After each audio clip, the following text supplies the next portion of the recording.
చెల్లించుకుంటున్నాయి. ఉదయకాల సమయంలో నీ మందిరంలో చేరి మిమ్మల్ని ఆరాధించినట్లుగా, పూజించినట్లుగా, కీర్తించినట్లుగా, కొనియాడినట్లుగా, కనపరిచినట్లుగా, హెచ్చించినట్లుగా మీరు అనుగ్రహించిన దివ్యమైన తరుణాన్ని బట్టి మిమ్మల్ని స్తుతిస్తూ ఆరాధిస్తున్నా. మీ ప్రేమంతుడిని బట్టి మిమ్మల్ని స్తుతిస్తూ ఆరాధిస్తున్నా. మీరు మాత్రమే మంచి దేవుడు, మంచివులు అనుగ్రహించేవాడు. అందరూ బట్టి మిమ్మల్ని స్తుతిస్తూ ఆరాధిస్తున్నా. మా తండ్రి, మా ప్రభువా, మా దేవా, ఈ సమయం కొరకే మీ సందులో మేము ప్రార్థన చేసిన కొన్ని పాటలు పాడు ద్వారా మిమ్మల్ని కీర్తించుట్లు, మిమ్మల్ని ఆరాధించుట్లు మీరు చేసిన మీ దగ్గర ఏర్పాటును బట్టి మేము చేసిన పాటలు పాడు ద్వారా మీ వాక్యం నిమిత్తం మా హృదయాలు సిద్ధపరిచేందులోకై మిమ్మల్ని స్తుతిస్తూ ఆరాధిస్తున్నాం. సమయం కొరకే మీ సందులో చేరి మేము ప్రార్థన చేస్తున్నాం. తండ్రి, మీ దగ్గర ఏర్పాట్లు ఉంచము, మీరు మమ్మల్ని దర్శించము. ఈ సమయాన్ని మీరు మాకు ఆశీర్వాదకరంగా మీరు ఉంచము. మీ నమ్మకత్వాన్ని మీరు మాకు రుజుపరచుతారు. మాతో మీరు మాట్లాడు. ఈ సమయాన్ని మీరు మాకు ఆశీర్వాదకరంగా మీరు ఉంచు. మీ దగ్గర ఏర్పాట్లు ఉంచు. మీ నమ్మకత్వాన్ని మీరు రుజుపరచుతారు. మీ సన్నిధి తోడు, మీ కృపను, మీ కనికరమును కోరుకోవచ్చు. మీ దయను, మీ వాత్సల్యతను కోరుకోవచ్చు. మీకే వందనములు, స్తోత్రములు చెల్లించుకోవచ్చు. యేసు పరిశుద్ధ నామములో స్తుతించి ప్రార్థించి అడిగి వేడుకుంటున్నాము తండ్రి, ఆమేన్.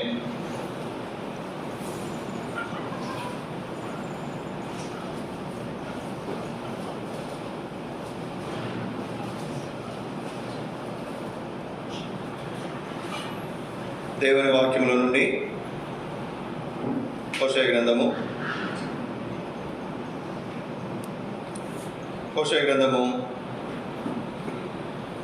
10వ అధ్యాయం 12వ వచనం తీసిన బిగ్గరగా చదవండి.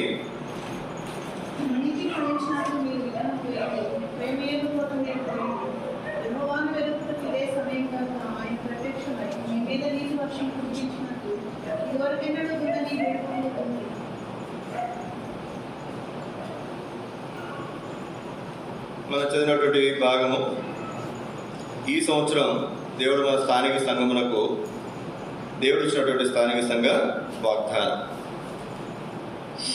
ఈ వాగ్దానంలో మనం చదివినటువంటి భాగము, నీతి ఫలించినట్లు మీరు విత్తనం వేయడి, ప్రేమైన కోత మీరు కోయడి, యెహోవాను వెదుకుటకు ఇదే సమయము కనుక ఆయన ప్రత్యక్షమై మీ మీద నీతి వర్షం కురిపించినట్లు ఇదివరకు ఎన్నడూ దున్నని బీడు భూమి దున్నుడి.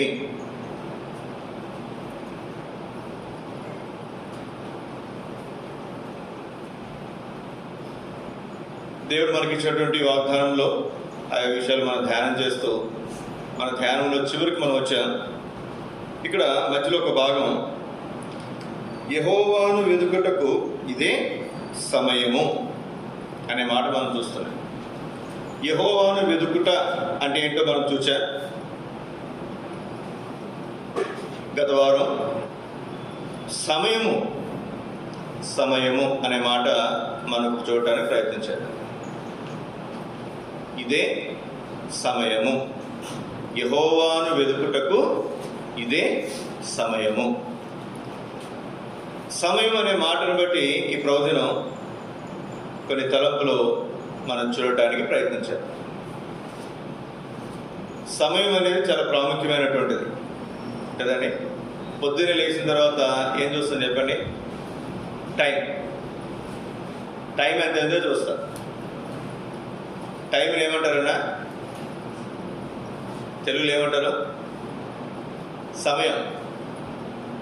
ఇప్పుడు ఎంత సమయం అయింది అంటే, అరే వాచ్ పని చేస్తున్నా, ఎంత టైము?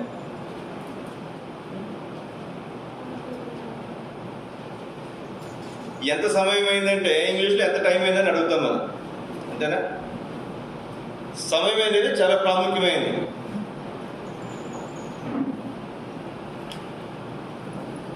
ఒక్కొక్క ప్రాంతంలో ఒక్కొక్క సమయంలో ఒక్కొక్క పనులు ఒక్కొక్క సంగతి వారు కలిగి ఉంటారు. ఇప్పుడు మనకు పగలు, కొన్ని దేశాల్లో రాత్రి. ఇప్పుడే ఈ సమయంలో అమెరికాకు మనకు 10:30 గంటలు వ్యత్యాసం. మనకు ఇంగ్లాండ్కు 4.5 గంటలు వ్యత్యాసం, మనకు ఆస్ట్రేలియాకు 5.5 గంటలు అనుకుంటారు. అంత వ్యత్యాసం, అంతంత సమయంలో తేడా ఉంది. మరి ఏదైనా పనికి వెళ్ళాలన్నా, ఉద్యోగానికి వెళ్ళాలన్నా దేనికి వెళ్తాను చెప్పండి? సమయానికి వెళ్తా, మందిరానికి కూడా తప్ప. అంతేగా, మందిరానికి తప్ప అన్నింటికి మాత్రం సమయానికి వెళ్తా. సినన్న అంతేగా, అంతేనా? మా నాన్న అంటున్నాడు, ఎన్నింటికి వెళ్ళాలంట మేస్త్రి దగ్గరికి? 7:40కి 7:30 బయలుదేరాలంట. 8ంటికి లేదా 8:20 కల్లా అక్కడ ఉండాలి కదా. 8:20కి అక్కడ ఉండాలి.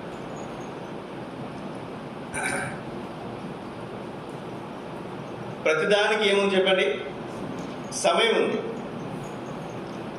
మందిరానికి కూడా మన సమయానికి రావడం కూడా చాలా అవసరం. మందిరానికి కూడా టైం ఉంది, సమయం. ఎన్నింటికి చెప్పాడు మందిరం? ఎన్నింటికంటే అది తెలుసా టైం? ఎన్నింటికన్నా? 10 గంటలకా? మదర్ని ఎప్పుడు అందరికంటే ముందు వస్తాడు. మందిరంలో అడుగుపెట్టిన రోజు నుంచి ఈ రోజు వరకు నాకు తెలిసి 10 తర్వాత ఎప్పుడు రాదు ఆయన. 10 లోపే వస్తాడు ఆయన. 10 గంటల లోపే వచ్చేస్తాడు. ఈ రోజుకి అడుగుపెట్టిన రోజు నుంచి ఈ రోజుకి కూడా, ఈ రోజు కూడా 10 గంటల ముందు వచ్చారు కదా మీరు. 10 గంటలకు వచ్చేసారు. మన మందిరం 10:30కి.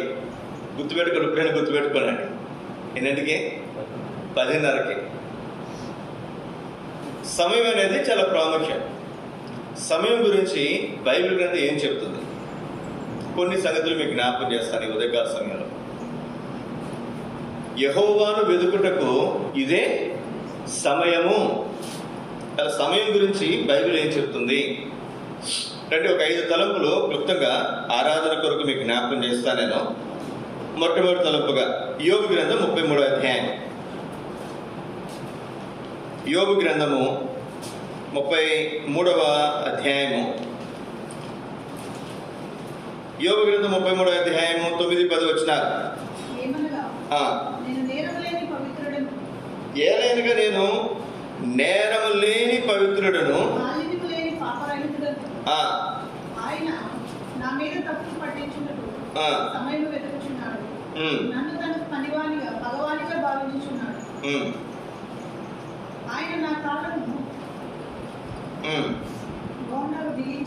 బొండలో వేసి బిగించున్నాడు. ఇక్కడ యోబు అనుకుంటున్నాడట. యోబుకి కష్టం వస్తే 3 స్నేహితులు మాట్లాడడానికి వచ్చారు. వీళ్ళందరూ మాట్లాడిన తర్వాత ఇంకెవరు మాట్లాడకుండా మౌనంగా కూర్చుంటే ఒక బుడ్డోడు వచ్చాడు, యవనస్తుడు. అతని పేరు ఎలీహు. వచ్చి వాళ్ళకి ఏది చెప్తారేమో, మాట్లాడతారేమో విందాం అనుకున్నాడు. కానీ యోబు మాట్లాడట్లేదు. 3 స్నేహితులు కూడా మాట్లాడి అలా అలసిపోయారు. 31 అధ్యాయం వాళ్ళు మాట్లాడారు, ఇంకా అలసిపోయారు. ఇంకేం మాట్లాడలేక ఊరుకుంటే అప్పుడు ఎలీహు మాట్లాడుతాడు. ఏమన్నాడు యోబు గురించి? యోబు అనుకుంటాడంట అని ఎవరంటారు చెప్పండి? యోబు అనుకుంటున్నాడో లేదో తర్వాత సంగతి, కానీ ఎలీహు మాత్రం అంటున్నాడు. ఏమన్నాడు? నేను నేరము లేని పవిత్రుడను, మాలిన్యము లేని పాపరహితుడను. నేరము లేని పవిత్రుడు. భూమి మీద ఎవరున్నారా? ఎవరు ఉంటారండి? నేరము లేని పవిత్రుడు. రెండోది ఎవరుంటే మాలిన్యము లేని పాపరహితుడు. పాపరహితుడు అంటే పాపము లేనివాడు. భూమి మీద ఎవరైనా ఉంటారా? ఆలోచన చేయండి అసలు. అని అనుకుంటారంట యోబు. ఆయన ఎవరంటారు చెప్పండి? ఎలీహు అంటున్నాడు. మీకు కావాలంటే 32వ అధ్యాయము 6వ వచనం. కావున బూజీయుడైన బరకేయులు కుమారుడుకు ఎలీహు ఇలాగూ మాట్లాడసాగాడు. ఎలీహు మాట్లాడతాడు 32వ అధ్యాయం నుంచి 5-6 అధ్యాయాలు మాట్లాడతారు వరుసగా, ఆపకుండా. ఇంకేమంటాడంట? అనుకుంటాడంట యోబు, ఆయన నా మీద తప్పులు పట్టించుటకు సమయం వెతుకుచున్నాడు. ఏం వెతుకుతున్నారంట? సమయం. ఇప్పుడు పనికి వెళ్ళాం, లేదా ఉద్యోగానికి వెళ్ళాం, అక్కడ ఎవరో మనకేదో కీడు చేశారు, ఏదో నష్టం చేశారు, లేదా మనకు ఇబ్బంది కలిగించారు. ఎప్పుడు టైం దొరుకుద్దా అని ఎదురు చూస్తాం కదండి. కొంతమంది ఏం చేస్తారంటే వెంటనే తిట్టరు, వెంటనే అనరు. వెంటనే అంటే కోపమే ఉండదు. టైం దొరికే వరకు చూసి అప్పుడు ఏం చేస్తారు చెప్పండి, పగ తెచ్చుకుంటారు. ఇది మనిషి చేయాల్సినటువంటి పని. అలాగే ఇప్పుడు రోడ్డు మీద వెళ్తున్నాం, బ్రేక్ వేసి పెట్టున్నాడు, వాడు మన రాంగ్ రూట్లో వెళ్ళటం చూసి అప్పుడు వచ్చి పట్టుకుంటాడా? ఏమండి, వాడు అక్కడ నిలబడతాడు. వాడి దగ్గరికి వచ్చిన ప్రతి ఒక్కరికి ఏం చేస్తాడు చెప్పండి, అతను పెనాల్టీ, ఫైన్ వేస్తాడు. ఖచ్చితంగా ఏదో ఒకటి చూపిస్తాడు తప్పు. అట్లాంటిది దేవుడు మనల్ని వెతికితే టైం చూడాలా? అరే వీడు ఎప్పుడు దొరుకుతాడా, ఈమె ఎప్పుడు దొరుకుద్దా, ఆవిడ ఎప్పుడు దొరుకుద్దా అని టైం కోసం ఆయన కనిపెట్టాలా? చూడండి, ఎలీహు అతను తెలివి మరి తక్కువతనంతో మాట్లాడుతున్నటువంటి మాట దేవుడు టైం కొరకు కనిపెడతాడు. ఎప్పుడు దొరుకుతాడా, ఇతరులో దోషం ఎప్పుడు పట్టుకుందామా అని ఎదురు చూస్తున్నాడంట. చూడండి, మళ్ళీ చదువుతున్న 10వ వచనం, ఆయన నా మీద తప్పులు పట్టించుటకు సమయం ఎదుగుచున్నాడు అని యోబు అనుకుంటున్నట్లు ఎలీహు మాట్లాడుతున్నాడు. అయితే ఒక మాట 11వ వచనం, తన క్రియలలో దేనిని గురించి ఆయన ప్రత్యుత్తరమేడు. ఈ మాట గుర్తుపెట్టుకున్నాడు, దేవుడు నరుల శక్తికి మించిన వాడు.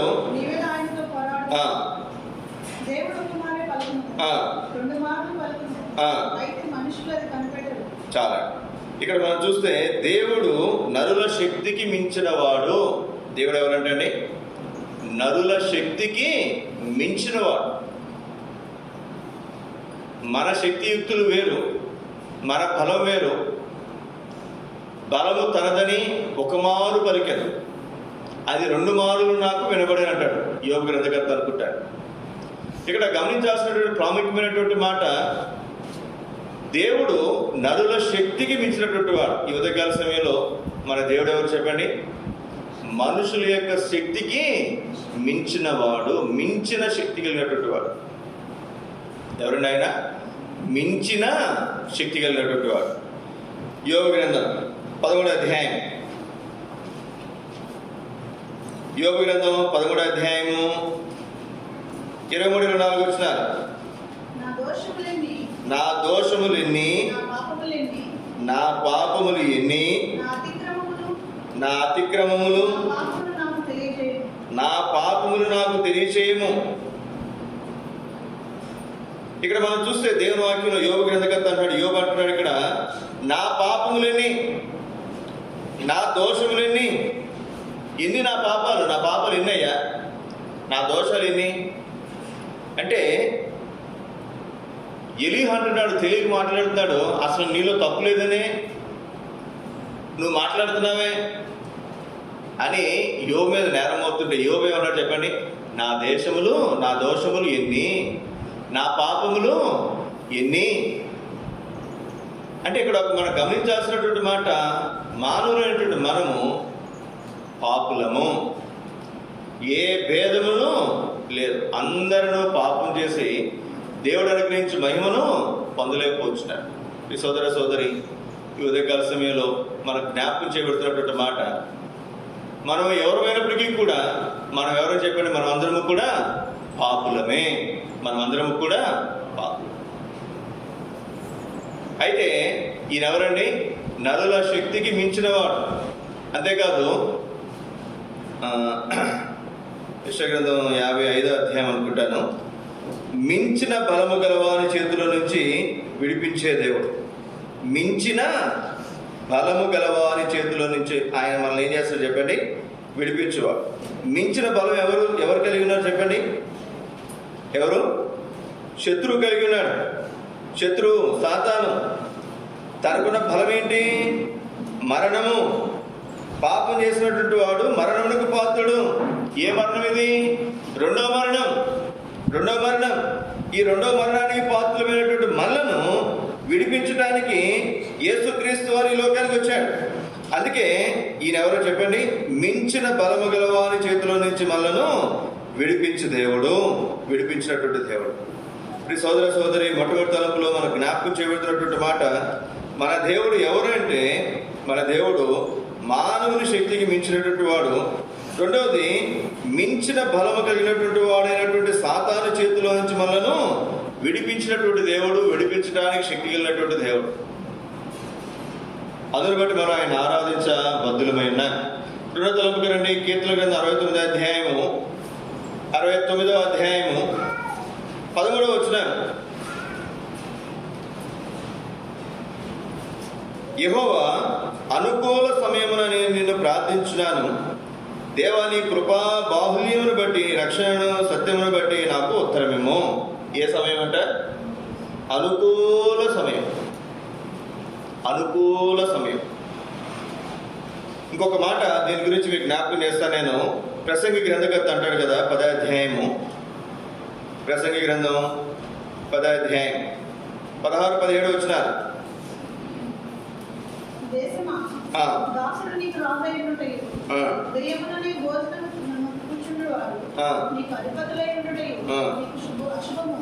దాసుడు పనివాడు రాజు అయి ఉంటే ఆలోచన విధానం ఎట్లుంటుంది చెప్పండి?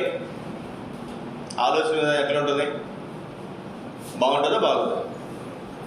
మీకు ఒక మాట మీకు జ్ఞాపకం చేస్తాను. అది తప్పు ఒప్పో మీరే ఆలోచించండి. ఇంతకుముందు వరకు మరి చదువు విద్యా విధానం ఎట్లుండేదంటే, మనం చదువుకున్న పెద్దవాళ్ళు మనం చదువుకున్నప్పుడు 7వ తరగతి కూడా పబ్లిక్ ఎగ్జామ్ ఉండేది. మీరు రాశారా? 7వ తరగతి పబ్లిక్ మీకు వచ్చేసరికి అయిపోయినట్టుంది. అప్పుడు లేదు. మేము చదివినప్పుడు, ఇప్పుడు 10th క్లాస్లో కదా పబ్లిక్, 7వ తరగతిలో కూడా పబ్లిక్ ఉండేది. 7వ తరగతి కూడా మేము పబ్లిక్ ఎగ్జామ్స్ రాసి పాస్ అయితేనే 8లకు పంపించేవారు. ఇప్పుడు వరకు ఏమో చెప్పండి, లాస్ట్ ఇయర్ వరకు 10వ తరగతి పాస్ అయితే అప్పుడు ఇంటర్మీడియట్కి. ఇప్పుడు ఇంకా 10వ తరగతి కూడా పబ్లిక్ ఎగ్జామ్ లేదు. 10వ తరగతి కూడా ఫెయిల్ అయిపోయినా. 8వ తరగతి లాగానే 9 లాగానే 10, ఇంటర్మీడియట్ 1వ సంవత్సరం, 2వ సంవత్సరంలో పబ్లిక్ ఎగ్జామ్. తెలుసా? సిస్టమ్ మారింది తెలుసా? ఈ సంవత్సరం నుంచి 10వ తరగతికి పబ్లిక్ ఎగ్జామ్స్ లేవు. సరే, దానికి ఒకటి కారణం ఏంటంటే, ఇంతకుముందు ఇప్పటివరకు కూడా ఏదైనా ఉద్యోగానికి వెళ్ళాలంటే 10వ తరగతి క్వాలిఫికేషన్, 10th క్లాస్ క్వాలిఫికేషన్ ఉంటే అది విలువ అని చెప్పేవాళ్ళు కదండి. ఇప్పుడు మినిమం క్వాలిఫికేషన్ ఇంటర్మీడియట్ పెట్టారంట. మినిమం క్వాలిఫికేషన్ ఏంటి? ఇంటర్మీడియట్. అందుకే 10th క్లాస్ పబ్లిక్ తీసేశారు. ఇది ఒక విధానం. ఇంతవరకు బాగానే ఉంది. కానీ ఇంకొక విధానం పెట్టారు. దీనికి ఇంకొక కారణం అంట. ఇంకొక కారణం, ఇంటర్మీడియట్ అయిపోయిన తర్వాత ఒకవేళ వాడు చదవలేకపోతే ఈ 8th, 9th, 10th, intermediate first year, second year ఇప్పుడే స్కిల్ డెవలప్మెంట్ కోర్సులు కొన్ని నేర్పిస్తారంట. స్కిల్ డెవలప్మెంట్ కోర్సులు ఏదైనా పని చేసుకోవడానికి పని కూడా నేర్పిస్తారు. వీడు ఒక ఇంటర్మీడియట్ అయిన తర్వాత చదవకపోతే, చదువుకి వెళ్ళకపోతే ఏదో పని చేసుకునే బతుకుతాడు అని గవర్నమెంట్ స్కూల్స్లో ఏం చేస్తుందంట, ఆ ట్రైనింగ్ ఈ ట్రైనింగు ఇచ్చి అతన్ని మరి ఒకవేళ నువ్వు చదవకపోయినా పర్లేదురా, నువ్వు చదవకపోతే కనుక ఈ పని చేసుకుని బతుకని చెప్తారు. ఈ సిస్టమ్ ఎవరు తీసుకొచ్చారు? మన PM నరేంద్ర మోడీ తీసుకొచ్చారు. ఒక ఆయనకి చెప్తే ఆయన, నాకు కూడా అదే మించుమించుగా అట్లాంటి ఆలోచన అనిపించింది. కానీ ముఖ్యంగా ఆయన అన్నటువంటి మాట, ఆయన చదువుకున్నాడా? ఏమండి, మోడీ ఏం చేశారు చెప్పండి? రైల్వే స్టేషన్లో టీ అమ్మేవాడు ఆయన. గుజరాత్ మీరు వెళ్తే గుజరాత్లో చిన్న వ్యాపారం చేసుకున్నటువంటి వాళ్ళకైనా విలువ ఉంటుంది, కానీ ఉద్యోగం చేసేవాడు విలువ ఉండదంట గుజరాత్లో. అందుకే చూడండి, ఏ ఊరైనా మీరు కొన్ని మార్వాడీస్ ఉంటారు. వాళ్ళందరూ ఎక్కడి నుంచి వచ్చారు? వాళ్ళు గుజరాత్ నుంచి వచ్చారు. వాళ్ళు మార్వాడీస్. ఇక్కడేమో మన సెట్టిగారులు అంటాం. మనకి ఇక్కడ మన షాపుల కంటే కూడా మార్వాడి కొట్లో తక్కువ రేట్లు ఉంటాయి. మార్వాడీస్ అందరూ కూడా గుజరాత్ నుంచి వచ్చారు. ఇరానీ ఛాయ్ అంటారు తెలుసుగా, ఎవరిది? మార్వాడీస్దే. గుజరాత్ వాళ్ళు ఎక్కువ గుజరాత్ వాళ్ళు వ్యాపారాలకు వెళ్ళిపోతారు. ఎవరైనా పెళ్ళికి పిల్లని వాళ్ళైనా సరే ఉద్యోగం చేస్తారంటే పిల్లనివ్వరంట. ఇంకోటి కింద నువ్వు చేసేది ఎంతరా అంటారంట. అంటే గుజరాత్ వాళ్ళ యొక్క మనస్తత్వం అట్లా ఉంటుంది. వాళ్ళకి వ్యాపారం చేసుకోవటం దాని మీద వాళ్ళ మనసు ఉంటుంది. ఇప్పుడు ఆ ప్రాంతానికి చెందినటువంటి వ్యక్తి పిఎం అయ్యేసరికి ఆయన ఆలోచన ఎట్లా చెప్పండి. వీడు చదవకపోయినా పర్వాలేదు, వీడికి ఒక పని నేర్పితే వీడేం చేస్తాడు చెప్పండి, తర్వాత ఏదో పని చేసుకుని బ్రతుకుతాడు.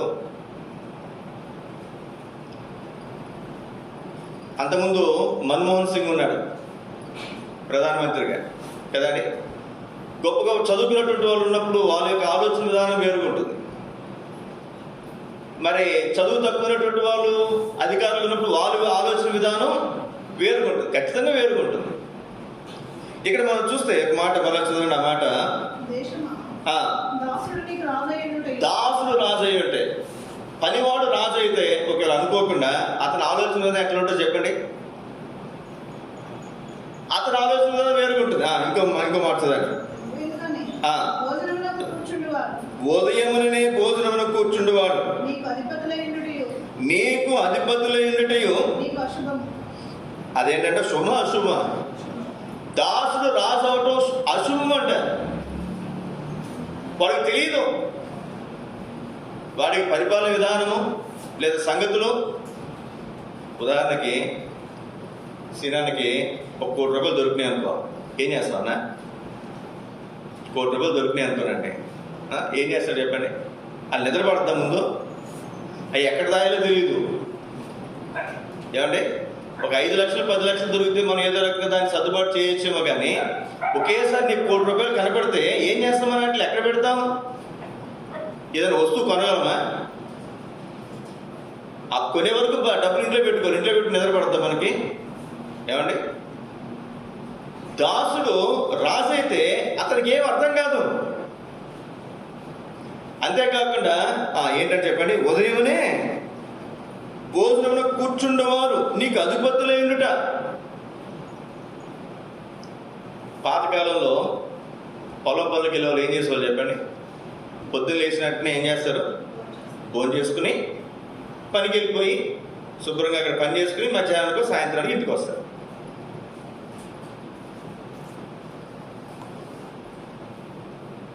కొంతమంది ఎట్లుంటారంటే, గుర్తుపెట్టుకునండి మాట, వాడు ఎందుకు పుట్టాడు అంటే తినడానికి పుట్టినట్టుగా ఉంటుంది. వాడు పొద్దున్న లేచినట్టే తింటాడు, వాడు మధ్యాహ్నం తింటాడు, రాత్రి తింటాడు, పని పాటే ఉండదు కొంతమందికి. అట్లాంటి వాళ్ళు కూడా కొంతమంది ఈ లోకంలో మనము చూడగలం. అయితే ఇక్కడ ప్రాముఖ్యమైనటువంటి సంగతి చూడండి. చూడండి మాట 16. అంటే ఉదయం లేచిన భోజనం చేసే వాళ్ళ గురించి తప్పుగా నేను మాట్లాడట్లేదు, కానీ ఉదయం లేచిన వెంటనే ఇప్పుడు ఉదాహరణకి అంబానీ ఉన్నాడు, ముఖేష్ అంబానీ. ఉదయం లేచినట్టు ఏం చేస్తారు చెప్పండి? తింటాడు ఏమన్నా? మాట్లాడు, ఏం చేస్తారు చెప్పండి? ఏం చేస్తారండి? మాట్లాడరు. గొప్ప గొప్పలు ఏం చేస్తారు చెప్పండి, మీరే చెప్పండి, నేను చెప్పడం కాదు. పొద్దున్న లేచినట్టు తింటారా? ఏం చేస్తారు వాళ్ళు? కొంచెం శరీరానికి వ్యాయామం చేస్తారు, లేదా ఇంకోటి ఏదో చేస్తారు. 6ంటికి లేస్తారు అనుకోండి, 8ంటికో 9ంటికో తింటారు కదా. ఈలోపు పిల్లలు తీసుకురండి, లేదా చదువుకునే పిల్లలు తీసుకురండి, ఉదయమే 5ంటికో 4ంటికో లేస్తారు పిల్లలు అనుకుందాం. వాళ్ళు లేచినట్టు వాళ్ళు ఏం చేస్తారు చెప్పండి? లేచినట్టే తింటారా? మనం చదువుకున్నాం కదా, ఏం చేస్తామమ్మా? లేచినట్టే తింటారా? ఏం చేస్తారు? చదువుకుంటారు. ఒక ఆయన అంటున్నాడు, ముఖేష్ అంబానీ 6ంటికి 6:30కి డ్యూటీ స్టార్ట్ చేస్తారంట అతను, వ్యాపారాలకు సంబంధించినటువంటి డ్యూటీలు. ఇంకొక ప్రాముఖ్యమైనటువంటి మాట మీకు జ్ఞాపకం చేస్తాను, నా మాటలు కాదు. ప్రసంగి గ్రంథకర్త, సామెతల గ్రంథకర్త ఈ మాట అంటాడు చూడండి. సామెతల గ్రంథం 31వ అధ్యాయం, సామెతల గ్రంథం 31వ అధ్యాయం 10వ వచనం చదవండి. గుణవతి అయినటువంటి భార్య, ఈమె ఎవరు? గుణవతి అయినటువంటి భార్య. ఈమెకున్నటువంటి శ్రేష్టమైనటువంటి లక్షణం 15వ వచనం. ఆమె చీకటితోనే లేచి చక్కగా భోజనం చేస్తుంది. అంతేనా అంతేనా అక్క? చీకటితో లేచి చక్కగా భోజనం చేస్తుందా? స్థిరపరుస్తుందా? చూడండి అక్కడ మాట. గుణవతి అయినటువంటి భార్యకు ఉన్నటువంటి లక్షణం వేరు. ఆమె చీకటితోనే లేచి తన ఇంటి వారికి భోజనము సిద్ధపరచును, తన పనికెత్తలకు బత్తెము ఏర్పరచును, ఆమె పొలమును చూచి దానిది. ఇంకా చాలా విషయాలు మనకు చూస్తాం. కొనవచ్చినటువంటి భార్య ఏం చేస్తుందంటే పొద్దున్న లేచిన వెంటనే వంట చేస్తుంది, కానీ ఏం చేయదంట, భోజనం చేయదండి. ఇంకో శ్రేష్టమైన మాట మీకు చూపించమంటారా? 27వ వచనం చదవండి. అక్కడ ఎవరైనా గట్టిగా ఒకరు చదవండి.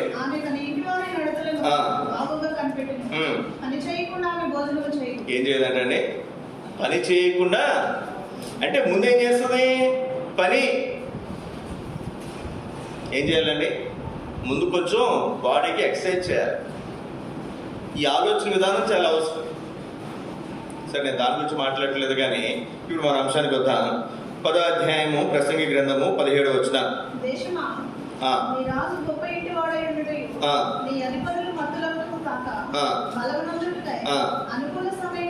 అనుకూల సమయమున భోజనమును కూర్చుంటూ వారు ఏంటంట? ఏ సమయం అంటే అనుకూల సమయం. భోజనం చేయడానికి కూడా ఏముందంట? నాకు ఆశ్చర్యం వేసింది మాట చదువుతున్నప్పుడు. ఇదేంటి, భోజనం చేయడానికి కూడా అనుకూల సమయం ఉండాలా? కొంతమంది స్ట్రిక్ట్గా ఫాలో అవుతారండి. అందరికీ కుదరకపోవచ్చు, బహుశా మనకు కుదరకపోవచ్చు, కానీ కొంతమంది ఉదయం 8 గంటలకి టిఫిన్, మధ్యాహ్నం 1 గంటకి భోజనం, రాత్రి 7 గంటలకి లేదా 8 గంటలకి భోజనం, కరెక్ట్గా స్ట్రిక్ట్గా ఫాలో అవుతారు కదా కొంతమంది. మనకు కుదరదు కదా, మనం ఏదో పనులు ఉంటుంది, ఎక్కడో చోటు ఉంటాం, కష్టం. ఇక్కడ రాయబడినటువంటి మాట అనుకూల సమయమున భోజనం అంటే ఏంటిది? దాని అర్థం ఏంటి? వీడు తినడానికి బతకట్లా, బతకటం కోసం ఏం చేస్తారు చెప్పండి? పని ఉందండి, పని చేస్తున్నారు, పని మధ్యలో ఉంది, భోజనం టైం ఏదైనా పని ఎక్కడెక్కడ పడేసి వచ్చేస్తారా? అది ముగించుకుని వచ్చి అనుకూల సమయంలో భోజనం చేసేవారండి. అంతేగాని కొంతమంది మనం చూస్తాం, ఆ టైం అయిపోయిందండి, నేను కరెంటు బిల్లు కట్టడానికి వెళ్ళాను. కరెంటు బిల్లు కట్టడానికి వెళ్తే 1 గంటకి డోర్ వేస్తారు. అక్కడ 3 ఉన్నారు, ఇంకా నేను చివరండి, 3 వెనకాల ఉన్నాను. నేనేమనుకున్నా, బ్యాంక్కి మనం 4ంటికి వెళ్ళామనుకున్నాండి. 4ంటికి డోర్లు క్లోజ్ చేసేస్తారు. 4 వరకు లోపల ఉన్న వాళ్ళు ఏం చేస్తారు చెప్పండి? అన్ని చూసి పంపిస్తారు. 2 3 ఉన్నారు, ఎంతసేపు కడతారు చెప్పండి బిల్లు? ఒక 2 3 నిమిషాలు, ఒక 5 నిమిషాలు అయిపోతుంది. కరెక్ట్గా డోర్ వేస్తాడు ఆయన. ఏంటంటే అంతేనంట టైం. 1 గంట దాటితే వాళ్ళు ఏం చేయరంట. గవర్నమెంట్ జాబ్లు అలా ఉంటాయి కదండి, అందుకే గవర్నమెంట్ మనకి అట్లా ఉంది. ప్రైవేట్ వాళ్ళు అయితే ఏం చేస్తారు చెప్పండి? ఇంకొకరు అక్కడ లోపల చాలా మంది ఎంప్లాయీస్ ఉన్నారు, 10 మంది దాకా ఉంటారు కరెంట్ ఆఫీస్లో. వాళ్ళు వెళ్ళి ఇంకొకరు తీసుకొచ్చి పెడతారు. ప్రైవేట్ ఆర్గనైజేషన్ అయితే ఆయనకి జీతం ఎంత ఉంటుంది నాకు తెలిసి 70,000 పైన ఉంటుంది. ఏది కరెంటు బిల్లు కట్టించుకునే వాడికి జీతం రోజుకి ఎంత ఉంటుంది? ఆయనకి కనీసం 2,000 3,000 ఉంటుంది ఆయనకి. ఆయన కరెక్ట్గా 1 గంటకి ఏం చేస్తే చెప్పండి? డోరు క్లోజ్ చేస్తారు. అంటే ఏంటది? భోజనం టైం అన్నమాట. ఇక్కడ రాయబడినటువంటి మాట, అట్లాంటి వాళ్ళని తీసుకెళ్ళి సింహాసనంలో కూర్చోబెట్టామనుకోరండి, ఉంటుంది సిస్టము. ఏమండి, వాడు పని చెప్పండి, తినటానికే వాడు ఉన్నట్లుగా ఉంటాడు అంతే వాడు. కొంతమంది ఇక్కడ రాయబడినటువంటి మాట అనుకూల సమయం అంటే. ఇంకొక ప్రాముఖ్యమైనటువంటి సంగతి మీకు జ్ఞాపకం చేస్తాను నేను. యెషయా గ్రంథం 49వ అధ్యాయం. ఇక్కడ 3 సంగతులు మీకు జ్ఞాపకం చేస్తాను నేను. కీర్తన 69:13లో అనుకూల సమయంలో నేను నిన్ను ప్రార్థించుచున్నాను, అది మీకు జ్ఞాపకం చేస్తాను. అనుకూల సమయం, ప్రార్థించడానికి అనుకూల సమయం దేవుడు మరి సిద్ధపరిచేవాడు.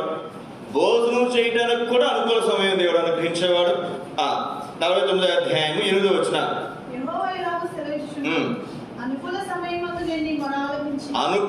సమయమందు నేను నీ మొర ఆలకించి నీకు ఉత్తరం ఇచ్చితిని. మనం ప్రార్థన చేయడానికి అనుకూలమైన సమయమే కాదట, దేవుడు మనకు ఉత్తరం ఇచ్చేదానికి కూడా ఏముందంట? అనుకూల సమయము. అందును బట్టి ఈ అనుకూల సమయాన్ని దేవుడు మనకు అనుగ్రహిస్తున్నందుకై మనం ఆయన స్తుతించి ఆరాధించే వారంగా మనం ఉంటాం. కీర్తన గ్రంథం 119వ అధ్యాయం 126వ వచనం. కీర్తనలు 119 126. యెహోవా తన క్రియ జరిగించుటకు ఇదే సమయం. This is the right time. దేనికంట? దేవుడు నీ పక్షముగా కార్యము జరిగించుటకు ఇదే సమయము, ఇదే సమయం. దేవుని దగ్గర ఒక టైం ఉంటుందండి. మనం తలకిందులుగా తపస్సు చేసినా ఏం చేసినా ఆయన టైంకి ముందు ఆయన టైంకి వెనక ఏమి కూడా ఆయన జరిగించాడు. అందుకే ఒక చక్కటి మాట చూడండి, ప్రసంగ గ్రంథకర్త అంటాడు కదా, 3వ అధ్యాయం మొదటి వచనం, దేనికి ఉందంట? ప్రతిదానికి సమయం ఉందంట. ఆకాశము క్రింద ప్రతి ప్రయత్నమునకును సమయం ఉంది. అక్కడ మాటలు చదివితే చదవమ్మా. పుట్టడానికి సమయం ఉంది, చచ్చుటకు సమయం ఉందంట,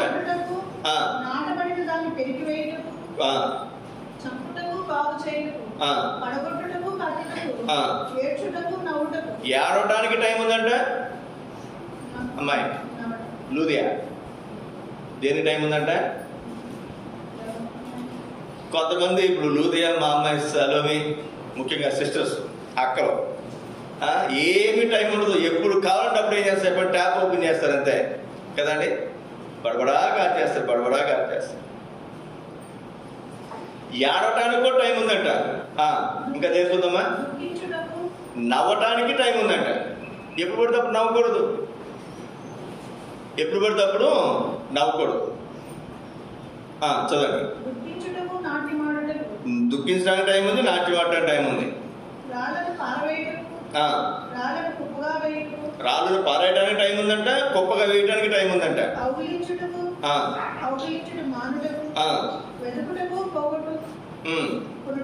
పోగొట్టుకోవడానికి వెతకటానికా? చదవండి.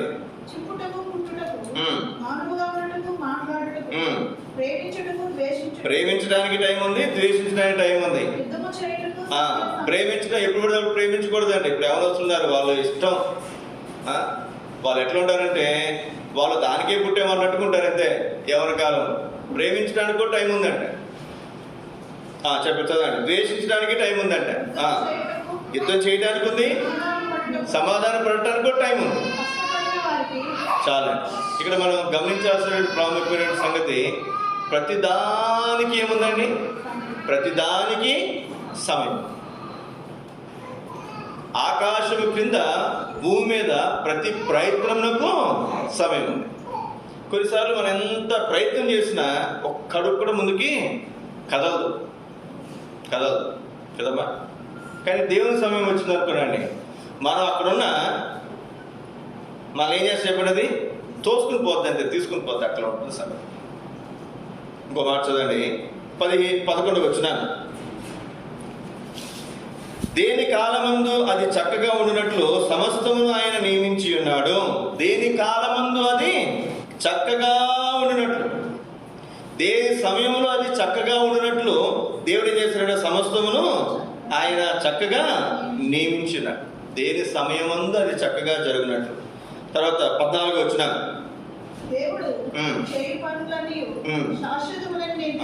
దేవుడు చేసే పనులు ఎట్లాంటివంట? శాశ్వతములు. బిడ్డ కడుపులో ఉన్నాడు, మనకు తొందర 6 నెలలు బయటకు తీసామనుకున్నాండి, కుదురుద్దా? 8 నెలలు ఒకసారి 9 నెలలకు 1 నెల ముందు బయటకు తీద్దామంటే కుదురుద్దా? డాక్టర్ దగ్గరికి పోతే ఏమంటారు చెప్పండి? అమ్మ ఇక రోజులు నిండలా అంటే బిడ్డ లోపల ఉన్న బిడ్డ బయటికి రావడానికి కూడా ఒక టైము ఉంటుంది, అవును కదా?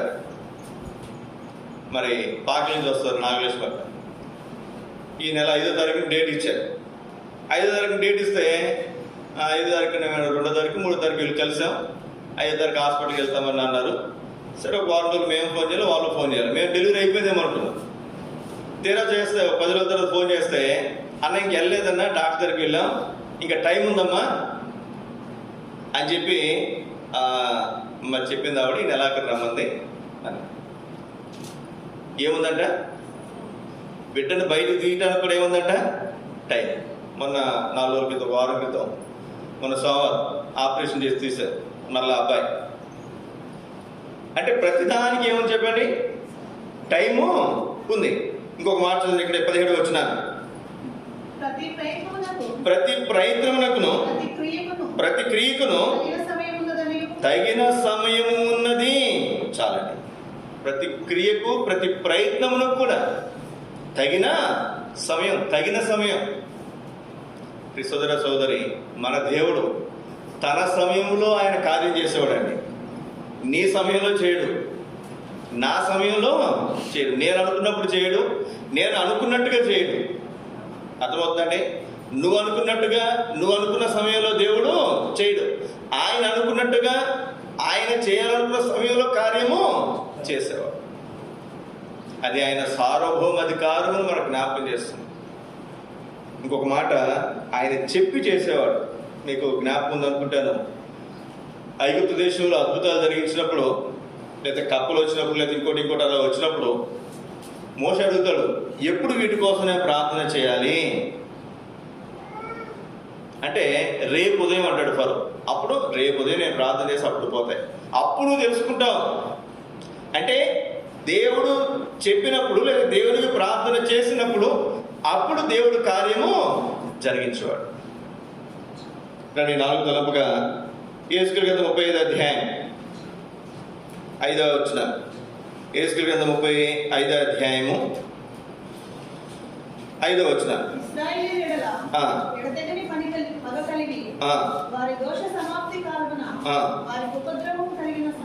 వారికి ఉపద్రవము కలిగిన సమయమున. ఎవరి మీద అంటే ఉపద్రవం? ఇశ్రాయేలీయుల ఎడతెగక పగ. ఏంటండి అంత గట్టిగా ఆవలిస్తున్నారు? అక్కలు ఆవలిందులు వచ్చినప్పుడు కొంచెం కంట్రోల్ చేసుకున్నాడు. ఇక్కడ ఇశ్రాయేలు ప్రజల మీద ఏమొచ్చిందంటే, దేవునికి ఏమొచ్చిందండి? ఎడతెగని కోపం వచ్చిందంట. ఒకసారి పిల్లల మీద కోపం వచ్చింది అనుకోండి, మామూలుగా అయితే కోపం వస్తే కొడతారే. ఒకసారి బాగా కోపం వస్తుంది. కోపం వచ్చినప్పుడు లేగను. ఎందుకని? లేచామనుకోండి, ఆ కోపంలో కొడితే నడుము ఇరిగిపోతుంది, అంతే, కాళ్ళు ఇరిగిపోతాయి, అంతే. చెప్తారే, లేచానంటే మాత్రం కోపం ఎక్కువేదరా, నాకు లేచానంటే మాత్రం మీకు నడుము ఇరుగుతురా అంటారు. ఒక్కొక్కసారి కోపం ఎట్లుంటుందంటే ఎడతెగగా ఉంటుంది. ఒకసారి కోపం వచ్చింది, ఒక దెబ్బ కొట్టాం, అక్కడితో కోపం పోతుంది. ఒకసారి అట్లా కాదు, ఒక దెబ్బ కొట్టినా సరే కోపం పోతుంది. ఇప్పుడు దేవునికి ఏముందంటే అండి, మాట్లాడటం. ఎవరి మీద కోపం ఉందంట అంటే ఎవరు? నేనా? పాస్టర్ మీద కోపం ఉందా? ఇశ్రాయేలు అంటే ఎవరు చెప్పండి అన్న? ఎవరన్నా? సీనన్నా? ఇశ్రాయేలు అని పేరు పెట్టాలి నేను, చెప్పండి ఎవరు? ఇశ్రాయేలు ప్రజలు అంటే ఎవరు? దేవుని బిడ్డలు. దేవుని బిడ్డలు ఏంటంటే మన మీద దేవునికి ఏముందంట? కోపం. ఎప్పుడు ఉందంట కోపం? ఎంతసేపు ఉందంట కోపం? ఎడతెగని కోపం ఉందంట.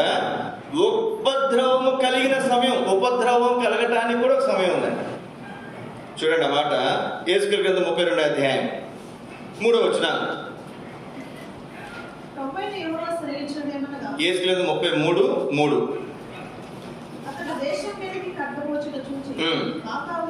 బాకా ఊది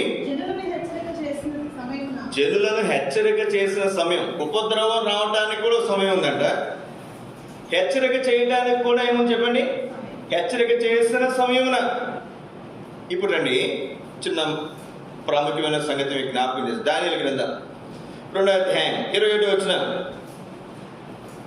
దానియేలు గ్రంథం 2వ అధ్యాయం 21 వచనం. బైబిల్లో దానియేలు గ్రంథం లేదండి. ఆయన కాలములను సమయములను మార్చువాడయుండి. చాలండి. ఆయన ఏం మారుస్తాడంట? కాలములను మార్చగలడంట, సమయాన్ని కూడా మార్చగలడంట. అసలు ఎక్కడైనా ఉందా? అసలు ఈ సిద్ధాంతం ఎక్కడైనా ఉందా అండి? పరిస్థితులు మార్చగలడంటే మనం నమ్మొచ్చు, కానీ మనుషులను మార్చగలడంటే నమ్మొచ్చు, కానీ అధికారాలు మార్చగలడంటే నమ్మొచ్చు, కానీ కాలమును సమయాన్ని కూడా ఏం చేస్తారంట? మార్చేస్తారంట. ఇదేందండి? కాలమును సమయమును కూడా ఏం చేస్తారంటే ఆయన మార్చగలడు. బైబిల్ గ్రంథంలో 2 సాదృశ్యాలు మీకు జ్ఞాపకం చేస్తాను నేను. హిజ్కియా తనకి మరణకరమైన రోగం వచ్చినప్పుడు గడియారపు మురుని ఏం చేసి చెప్పండి, వెనక్కి, ముందుకు కాదు వెనక్కి తీసుకెళ్ళాడు. ఎన్ని గంటలు? సుమారు 4 గంటలు. సుమారు 4 గంటలు వెనక్కి తీసుకెళ్ళాడు. కాలం ఏం చేశాడు? ఆయన మార్చాడు. యెహోషువ కాలంలో యుద్ధం జరుగుతున్నప్పుడు, సూర్యుడాను గిబియోనులో ఆగు, చంద్రుడాను అయ్యాలోయ లోయలో ఆగు అంటే ఇంచుమించు ఒకనాడెల్లా, ఆ మాట గుర్తుపెట్టుకున్నాడు. ఇంచుమించు ఒక నాడు అంటే ఒక రోజు అంటే ఎన్ని గంటలు? సుమారు 20 గంటలు. అక్కడ కాలాన్ని దేవుడు ఆఫ్ చేశాడు అంతే. అంటే ఇప్పుడు ఎంత టైము? 12 అయింది. గంట తర్వాత చూసిన ఎంత ఉంది టైము? 12. సాయంత్రం ఒక 5-6 గంటల తర్వాత చూసినా టైం ఎంత అయింది? 12. మధ్యాహ్నం ఎట్లాగే ఉంది. సుమారు 20 గంటలు ఒక నాడల్లా దేవుడు ఏం చేశారని చెప్పండి? కాలమును సమయమును తన స్వాధీనంలో ఉంచి ఆఫ్ చేశారు. ఇక్కడ మనం గమనించాల్సినటువంటి ప్రాముఖ్యమైనటువంటి సంగతి, దేవుడు కాలములను సమయములను కూడా ఏం చేస్తాడంటే ఆయన మార్చువాడు. కాలములను సమయములను కూడా మార్చువాడు. అంటే ఆయనకు అసాధ్యమైంది ఏమీ లేదు. సంగతులే కాదు, మనుషులే కాదు, అధికారాలే కాదు, కాలమును సమయాన్ని కూడా ఆయన ఏం చేయగలడు? మార్చగలడు. ప్రపంచ చరిత్రలో మరి శాస్త్రవేత్తలు క్యాల్కులేట్ చేస్తుంటే 25 గంటలు దొరకలేదండి టైం వాళ్ళకి. ఎన్ని గంటలు మిస్ అయిందండి? 25 గంటలు. ఎక్కడ ఆధారం దొరకలే వాళ్ళకి. ఎక్కడ దొరికింది ఆధారం? పరిశుద్ధ గ్రంథం బైబిల్లో వాళ్ళకి ఆధారం దొరికింది. అంటే బైబిల్ గ్రంథం ఇది నిజము, ఇది యథార్థమైనటువంటి గ్రంథము, ఇది నమ్మదగినటువంటి గ్రంథము అనడానికి సాదృశ్యం ఇది. శాస్త్రవేత్తలకు కూడా దొరికినటువంటి 25 గంటలు ఎక్కడ మిస్ అయిందో తెలియట్లేదు వాళ్ళకి. ఎక్కడ క్యాల్కులేషన్ అంతా చేసుకుంటూ వచ్చారు కొన్ని వేల సంవత్సరాల నుంచి. వాళ్ళకి ఎక్కడ దొరకట్లా. 25 గంటల సమయం వాళ్ళకి ఎక్కడ దొరికిందంటే ఇప్పుడు బైబిల్ గ్రంథంలో దొరికింది. సుమారు 4 గంటలు హిజ్కియా కాలంలో, సుమారు 20 గంటలు యెహోషువ కాలంలో, మొత్తం 25 గంటలు. అర్థమైందండి? కాలములను సమయములను కూడా ఆయన మార్చగలిగినటువంటి వాడు. నీ జీవితం మార్చలేడా? ఏమండి? నీ బ్రతుకును మార్చలేడా? నీ పరిస్థితులు మార్చలేడా? రోగాన్ని మార్చలేడా? బాధలు మార్చలేడా? దుఃఖాన్ని మార్చలేడా? చెప్పండి. మాట్లాడరు. ఏమైనా ఆయన చేయడానికి శక్తి గల దేవుడు. కాలములను సమయాలను మార్చగలిగినటువంటి దేవుడు మన బ్రతుకులు మార్చగలడు. అట్టి దేవుని మనం కలిగి ఉన్నాం. అట్టి దేవుని మనం ఆరాధించడానికి మరి మనం చేరువచ్చినటువంటి వారంగా మనం ఉంటున్నాం. చివరి ఒక్క మాట మీకు జ్ఞాపకం చేసి ముగిస్తాను నేను. రాజుల మొదటి గ్రంథం 6వ అధ్యాయం, రాజుల మొదటి గ్రంథం 6వ అధ్యాయం 7వ వచనం.